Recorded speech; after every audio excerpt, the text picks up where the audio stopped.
Dans cette question, on a un polynôme p de degré 3 et on nous donne deux divisions euclidiennes que l'on va écrire à l'aide de p qui ont le même reste. On doit calculer la valeur de m qui est le coefficient devant x dans le polynôme p de x. Essaie de répondre à la question par toi-même et lorsque tu es prêt, continue la vidéo pour regarder la correction.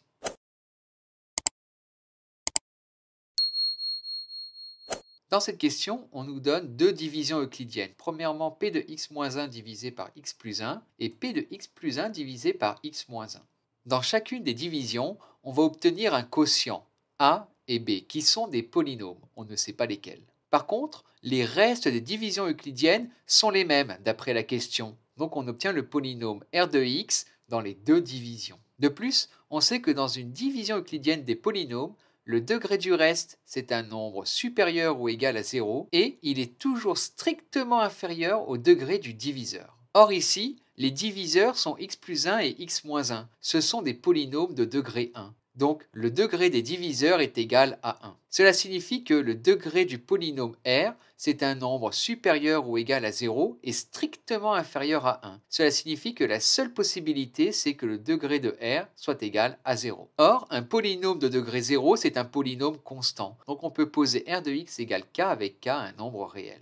De plus, dans une division euclidienne, on sait que le dividende, c'est égal au diviseur fois le quotient plus le reste. Donc écrivons notre égalité pour chacune des deux divisions euclidiennes. Dans nos égalités, on a le polynôme a de x et le polynôme b de x. Or, on ne connaît strictement rien sur ces polynômes. On ne peut rien calculer à l'aide de cela. Donc, ce qu'on va faire, on va essayer de les annuler. Pour ça, on va essayer de les multiplier par 0. Dans mon expression à gauche, si je prends x égale moins 1, j'aurai 0 fois le polynôme a. Et dans le polynôme de droite, si je prends x égale 1, j'aurai 0 fois le polynôme b. Remplaçons x par ses valeurs, puis simplifions.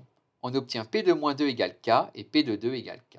Comme ces deux valeurs sont égales à k, on a que p de moins 2 est égal à p de 2. Or, on connaît le polynôme p de x. Donc, on n'a plus qu'à substituer x par moins 2 et par 2. On regroupe les m à gauche. 4m égale 16. Eh bien, on obtient que m est égal à 4.